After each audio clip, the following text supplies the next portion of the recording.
Hello friends, today we are going to discuss a paper from MSc Second Organic Chemistry, paper 4, that is CHO 353B, Designing Organic Synthesis and Heterocyclic Chemistry. That is the name of the subject. Myself, Professor Sagar Maske, is going to teach you this subject for a semester third from New Arts, Commerce and Science College, Parner.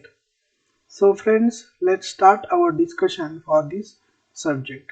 As in an introduction we have seen that there are two sections. Section first is a designing organic synthesis and section second is a heterocyclic chemistry. So today we are going to start with the heterocyclic chemistry, that is section second, and then we will go for designing of organic synthesis. So let's start our discussion with heterocyclic chemistry. So what is the objective of today's lecture, or what are the points we are going to see in the today's lecture? Today's lecture we are going to see first introduction, then we are going to see a definition, and lastly we are going to see a systematic nomenclature. Now if you look at here, I have given four molecules. These are the four nitrogen bases which occurs in the DNA, and these are the heteroatoms. So now you can understand why this heterocyclic chemistry is important for studying. So let's go for introduction of heterocyclic chemistry first. In introduction, the first thing which we should understand that the heterocyclic compounds are widely distributed in a nature. So we are having a wide distribution of these heterocyclic compounds in a nature. They are found in most of the plant material, human beings, animals. So they are widely distributed. That's why study of these heterocyclic compounds are more important. Secondly, they are common biomolecules. If you look at the DNA, if you look at the amino acid, if you look at the fat or lipids, these all have a heteroatoms in a cycle, that is a heterocyclic compounds are occur in this molecule. Therefore they are more important, or they are commonly found in a biomolecules. So they are common in the biomolecules. That is second important. Then we are considering why these online lectures are there. These online lectures are there because of COVID-19 situation. So for that we are making some drugs, and most of the drugs, that active component is a heterocyclic compound. So they are the active components of the drug. Then when we consider most natural products, they are heterocycle.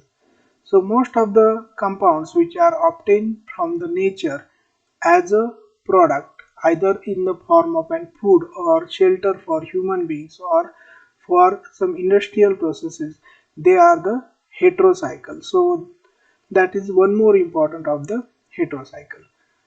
Large number of synthetic heterocyclic compounds are synthesized by the researcher. So heterocyclic compounds are synthesized by the researcher. These heterocyclic compounds are more important in further study with the different biological activity.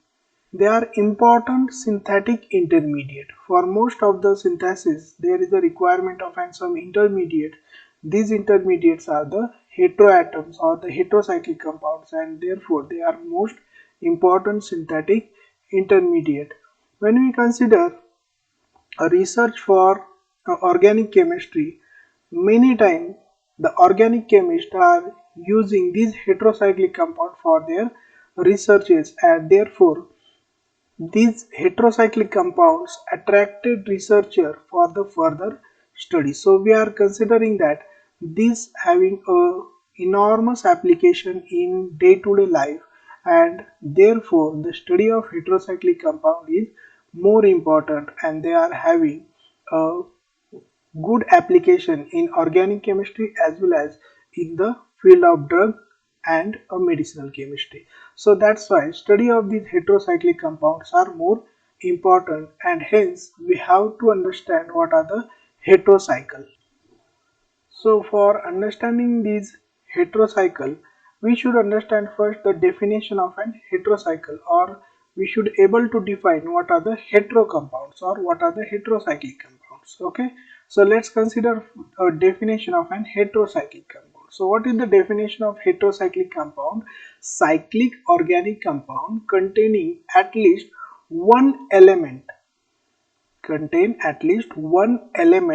other than the carbon. So cyclic organic compound containing at least one element other than the carbon atom in the ring within the ring system are called as a heterocyclic compound. Cyclic organic compounds containing at least one element other than the carbon within the ring system are called as a heterocyclic compound. So this is the definition. That means in a cycle, if other than carbon atom, other atom is present, then it is called as a heterocycle.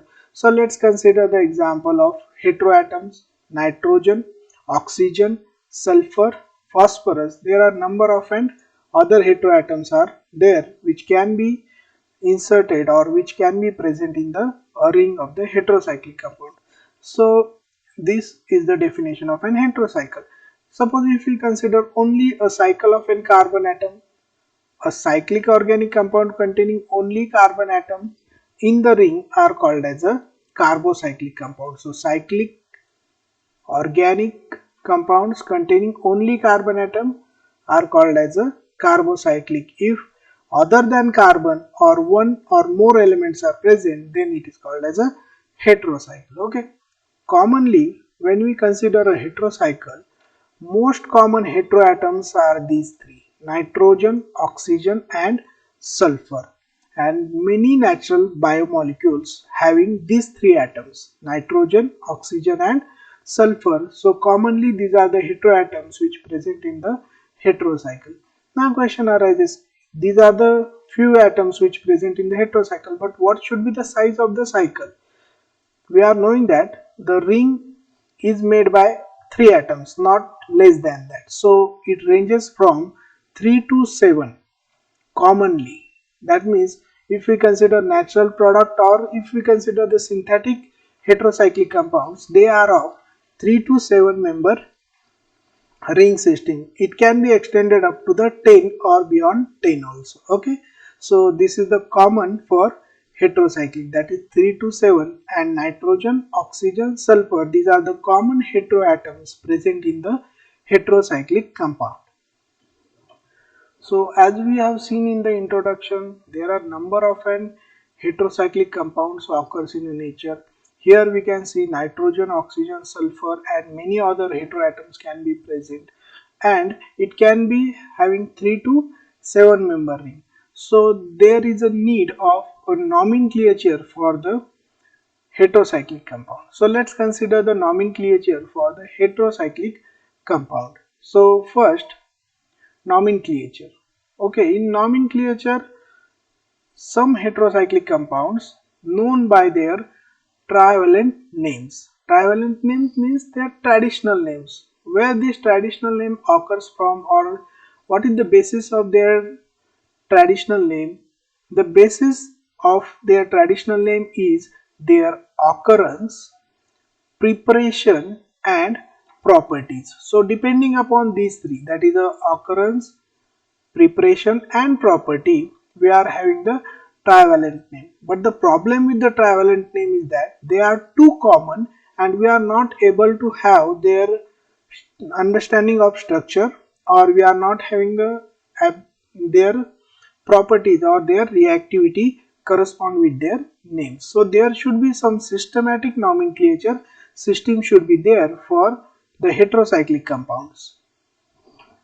So for heterocyclic compound, IUPAC gives rules to systematic nomenclature of the heterocyclic compound. This IUPAC is a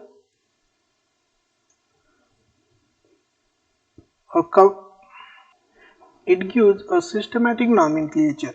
Okay, so IUPAC is a giving a systematic rules for nomenclaturing the compounds. Okay, so from IUPAC we are having the two nomenclature system, Hertz-Wiedemann system, and second is a replacement nomenclature system. So these are the two systems which are given. A replacement nomenclature system here we are considering. In replacement nomenclature system, for larger than 10 member or rings are considered, and it is based on prior carbocyclic names. So it is based on the carbocyclic name, and it is used for the cycles which are having the more than the 10 atoms or 10 member rings. So we are considering this replacement nomenclature for the bigger rings only. Now for bigger rings there is a replacement system, and trivalent names are for the compounds which are widely known or which are well known to the organic chemist. Okay, so these two systems are not that much helpful, but the system given by Hertz Wiedemann is best for the nomenclature of an heterocyclic compound. So that we will see, but first let's go for the some trivalent compounds and their name. Okay, so trival names, what is trival names? Trival names are the names which are given to the compound from their occurrence, by their preparation, or from the properties. Okay, there are several important ring systems which are having the trivalent names, and they are used more commonly than their IUPAC name. Okay, that's why here we are considering these names. Okay, so if you look at this molecule, it is one of the favorite molecule for the many student. What is this molecule? It is called as a pyrrole. What is pyrrole? A 5-member cyclic structure containing the nitrogen and 2 double bonds. Okay, so that is called as a pyrrole. Similar with pyrrole, there is a furan, okay, in which oxygen is present. Then there is a thiophene, in which there is a sulfur. So these are the 5 member which are having the trival name which is more common than their IUPAC names. Okay, then there is another name which is more common, that is a pyridine. In pyridine, it is a 6-member cyclic structure similar like benzene, and one of the carbon is replaced by the nitrogen, which is similar with the benzene, but one carbon is replaced by the nitrogen, and it is called as a pyridine. Okay, so these are the for monocyclic. We can have a bicyclic also. Indole is one of the famous. Then purine. Purine is a biomolecule which is well known, and we are knowing their properties. Okay, and lastly we are considering the quinoline. So here monocyclic are there and bicyclic are also there, which are having the trival names. Okay, so here we are going to stop our lecture, because in the next lecture we are going to see a Hertz Wiedemann systematic nomenclature, but before that we should have a knowledge of our introduction of heterocyclic compound. Then we should know what are the heterocycle, what are the atoms present, and what are the trival names of the compound. Okay, so that we are considering in this lecture, and we will going to consider the remaining in the next lecture. So I would like to say thank you for watching this video. Okay, and what are the important atoms in the heterocycle? Oxygen, sulfur, and nitrogen. So I request all you to make the notes so you can have a brief knowledge of heterocyclic chemistry. So here we will stop and we will continue with the next video. Thank you very much.